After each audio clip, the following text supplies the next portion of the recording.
All right, it's time to serve up some tennis. Well, the highest-ranked women in the world are both out of Wimbledon after suffering shock losses at the grass tournament in England over the weekend. Well, Gerard Morrisili, our producer, he tells us more in this recap. Forward to seeing the top two women's seeds in action at the weekend, but they were not ready for the results that will come of it.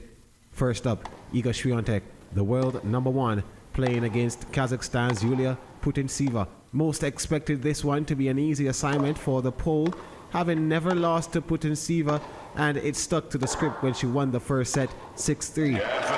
But fortunes would quickly change for the French Open winner, converting just 1 of 8 break points, which contributed to her demise in the other 2 sets, losing the second 6-1 and eventually being beaten in the third 6-2 to go down 2-1 and exit at the third round. The next day, it was Coco Gauff's turn against her countrymate Emma Navarro, the 19th seed. Gauff had a 3-2 lead in the first set, but Navarro rallied back to tie it all up at 3 games apiece, and she would make use of her break point to take the first set 6-4. Gauff, with her never-say-die attitude, fought back with a couple good points, but Navarro was just too good in the end, winning the second set 6-2 to win in straight sets and advance to the quarterfinal stage. All right, Lance, so a lot to unpack here because, of course, Iga Swiatek, Coco Gauff, whenever you are ranked a certain number, let's just say in the top 10, top 5, even so much, many people put pressure on you because they're expecting, based on your rankings, that you automatically will win against your opponent, especially when the opponent is somebody that has not really announced himself on this level when it comes to tennis. So a bit shocking news that, of course, Iga Swiatek was defeated and Coco Gauff. But I want to stress on the point, Lance, and I was thinking about it. Coco Gauff made it after her loss against the American, that, you know, many a times, like, you know, fans, they put a lot of respect and a lot of emphasis on the rankings, but sometimes they fail to realize that the opponent that are meeting them at this particular competition, at this particular level, would have worked themselves off to get to this point. And to me, you know, they need to show a bit more respect to the opponents. And we saw that because the American that beat Coco Gauff, Emma Navarro, she is 23 years of age, but in her category, when she was younger, Lance, she dominated when it came to tennis, you know, winning some of the bigger competitions for her age group. So to go up against Coco Gauff, and Coco Gauff was making the point, you know, that she was well deserving of the win. What do you make of the 2 top seeds being kicked out? Well, it happens in tennis, and seedings don't always go to expectations.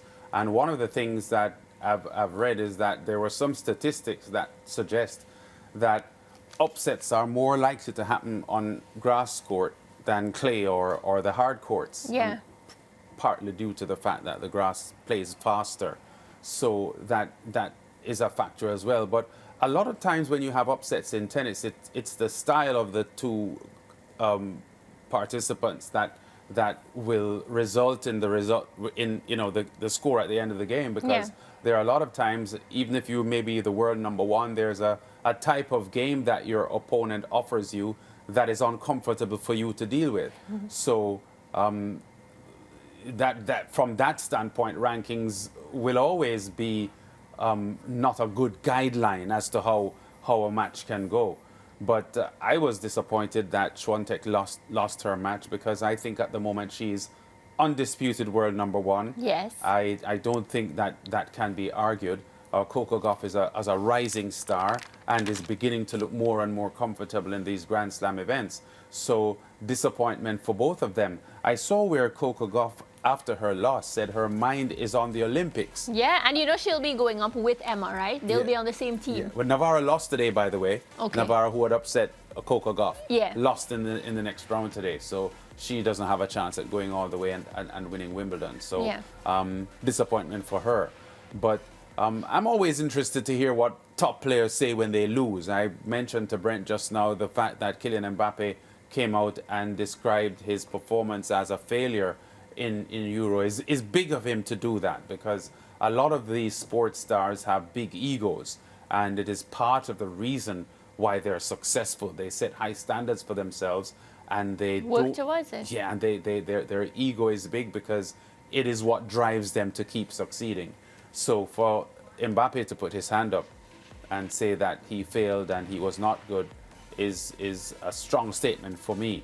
And I'm not sure I like the comment from Coco Gauff that her mind is on the Olympics, because it makes it look as if, well, first of all, it takes away from your opponent beating you. No, and, but it is a general practice of the performers to first of all praise their opponents, to say, well done. Well, Lance, I want to stop you there because I listened to the entire press conference, and Coco Gauff gave Navarro a lot of praises. Like, she spent a good amount of time in the press conference. So that's what those headlines do. They take all this story that, of course, is punchy and they go with it. But if you listen to all, I think it was 14 minutes or something of press conference with Emma and Coco Gauff, she gave her a lot of respect. As a matter of fact, she came across very, very mature, accepting where she went wrong, you know, and that's where the Olympics came in, because she said that, you know, she's going to play with Emma at the Olympics, and, you know, she's focused on that next because that's what's coming up next for her. It didn't come across as, oh, okay, cool, this is done, I'm going to the Olympics next. I just want to say that. And then you spoke about press conferences, and I just want to add that Iga Swiatek also said that she didn't rest properly ahead of this match, and that it's a mistake that she made and she won't ever let it happen again. Yeah, well, So, you know, one of the things about competitive sport is that you learn just as much by losing as you do by winning. And when champions are beaten, what they take from the defeat is sometimes very, very, very important for them in going forward, and how they rebound. And I expect Swiatek to rebound, because she's the best player, as far as I'm concerned, on the women's circuit at the moment.